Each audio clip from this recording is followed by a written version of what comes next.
ने cosmetic store पहुंची, लेकिन वहां कोई नहीं था। उसने कॉल की, पर दूसरी तरफ सन्नाटा था।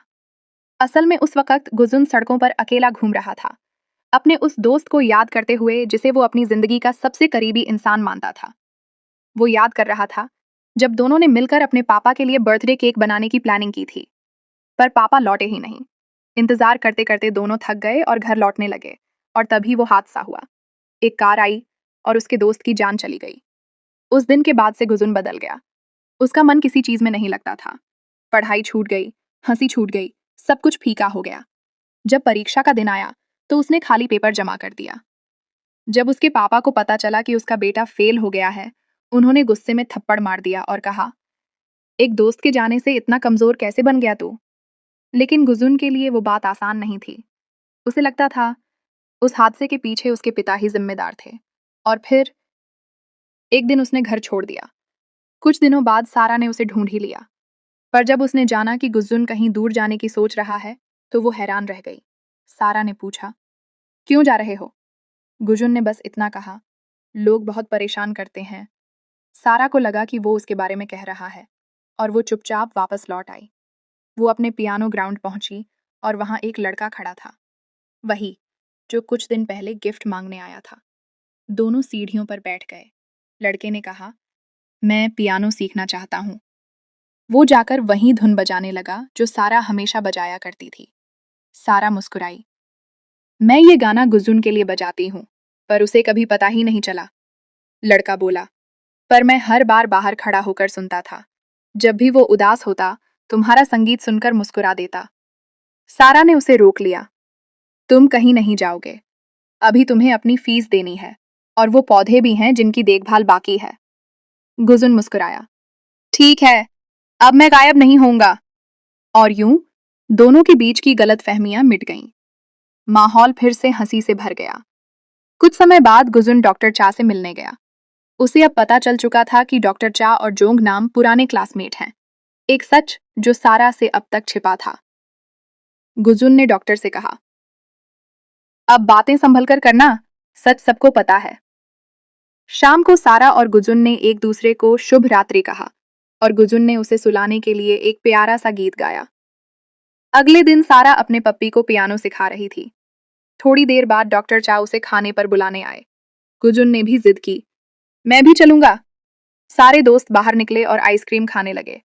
कुछ देर बाद सारा ने कहा, चलो सब सोल लाला सोल से मिलने चल। अगली सुबह हाजुम ने सारा का मेकअप किया। गुजुन भी बहुत फॉर्मल कपड़ों में तैयार हुआ। उसी समय मिंसू ट्रांसफर स्टेशन के पास एक छोटे से सुपरमार्केट में गया।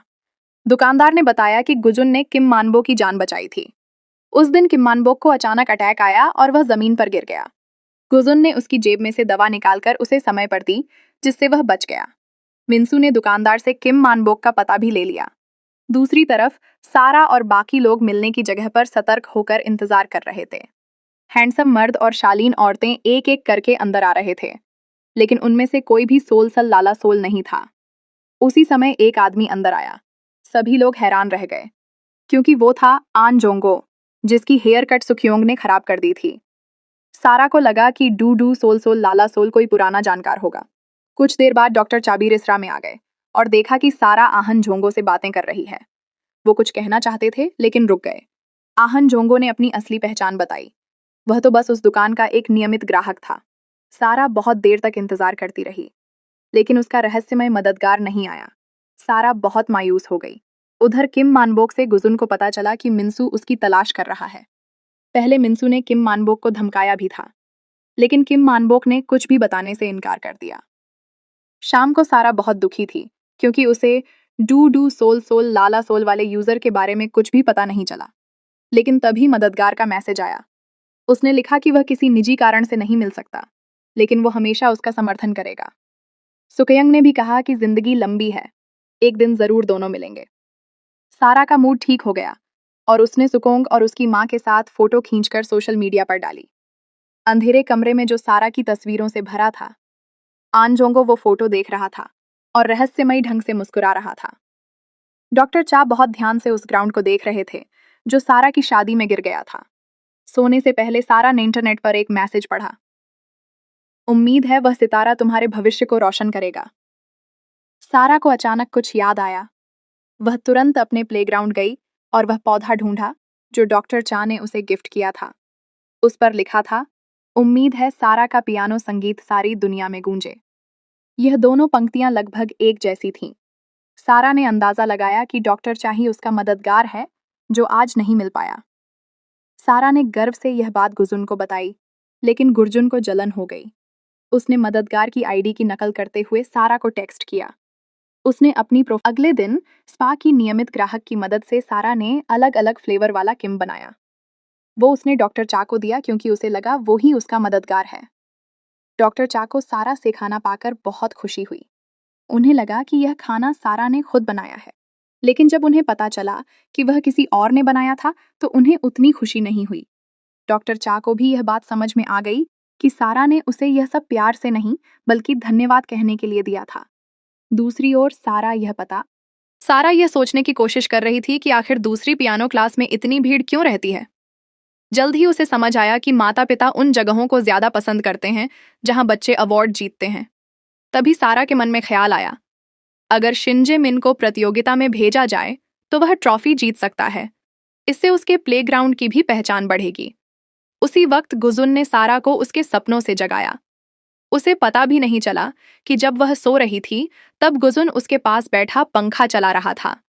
उसने तो यह तक सोच लिया कि शायद उसे एयर कंडीशनर खरीद लेना चाहिए।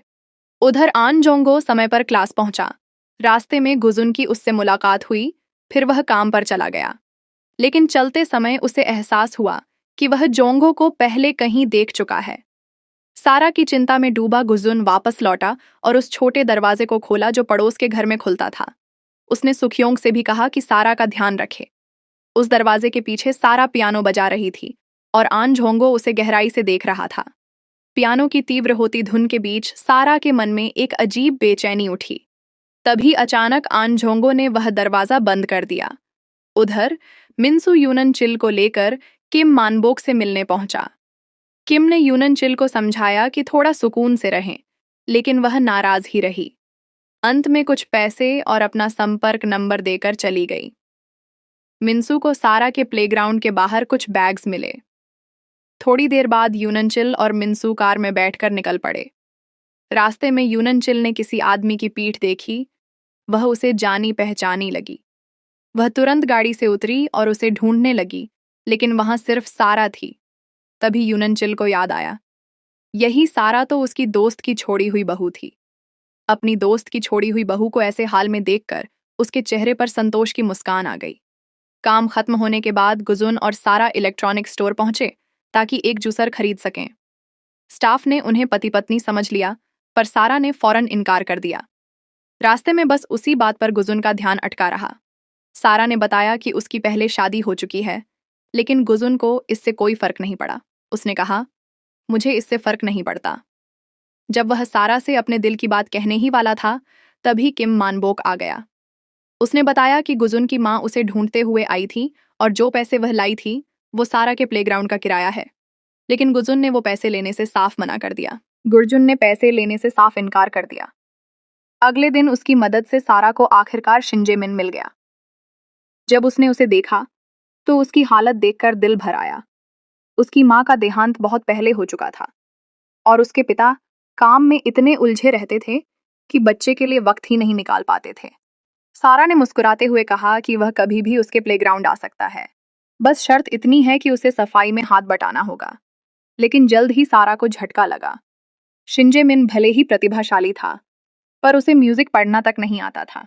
अब सारा को उसे बिल्कुल शुरुआती स्तर से सिखाना था। गुरजुन पास खड़ा सब देख रहा था। उसने सारा को हिम्मत दी कि वह जरूर इस बच्चे को एक दिन बड़ा को लेकर सुकयंग के घर पहुंचे। सुकयंग ने सभी के लिए स्वादिष्ट खाना बनाया था। सारा और मिन बहुत चाव से खा रहे थे। तभी सुकयंग की आंखें नम हो गईं। पास खड़ी हाज ने बताया कि सुकयंग अनाथालय में पली बड़ी है, इसलिए वह किसी को भूखा नहीं देख सकती। खाना खत्म होने के बाद गुरजुन और शिंजे मिन वहां से निकल गए। जाते जाते सुकयंग ने कहा कि शायद बारिश होने वाली है। सारा और हाजुंग ने साथ में रखी छतरी उठाई ताकि गुरजुन को दी जा सके, लेकिन गुरजुन ने सारा की छतरी ही चुनी। यह देखकर हाजुंग का चेहरा उतर गया। उसने गुस्से में सोमजी को फोन करके शिकायत की। अगले दिन उसने लाल लिपस्टिक लगाई और पूरे आत्मविश्वास से गुर्जुन को प्रपोज कर दिया। मगर जैसे उम्मीद थी, गुर्जुन ने उसे विनम्रता से मना कर दिया। हाजुंग जानती थी कि गुर्जुन का दिल किसी और के लिए धड़कता है। वह टूट गई और सोमजी से रोते हुए बोली कि वह सारा को घर से निकाल देगी। सोमजी ने उसे शांत किया और कहा कि इतनी मूर्खता मत करो। उसने यह भी तंज में कहा कि शायद सारा और डॉक्टर चा के बीच कुछ चल रहा हो। यह सुनकर हाजुंग मुस्कुराई और बोली, तो फिर मैं ही कुछ करती हूँ। दोनों ने एक चाल चली। उन्होंने सारा और डॉक्टर चा को मूवी देखने बुलाया, लेकिन खुद वहां गए ही नहीं। सारा और डॉक्टर चा अकेले मूवी देखने पहुंचे। उधर उसी वक्त गुर्जुन घर पर सलाद और जूस बनाकर सारा का इंतजार कर रहा था। जब बहुत देर हो गई तो हाजुंग ने तंज कसते हुए बताया कि सारा डॉक्टर चा के साथ गई है। गुर्जुन बेचैन हो उठा। उसे याद आया कि सोमजी ने कहा था, अगर सच में सारा से प्यार है तो देर मत करना। सिनेमा हॉल में डॉक्टर चा ने सारा का हाथ थामा, लेकिन बाहर निकलते ही सारा ने उसका प्रस्ताव ठुकरा दिया। उसने कहा, आप बहुत अच्छे इंसान हैं, लेकिन मैं आपको उस नज़र से नहीं देखती। उसी पल गुर्जुन वहां पहुंचा और सारा को अपने साथ ले गया। चलो, सलाद ठंडा हो जाएगा।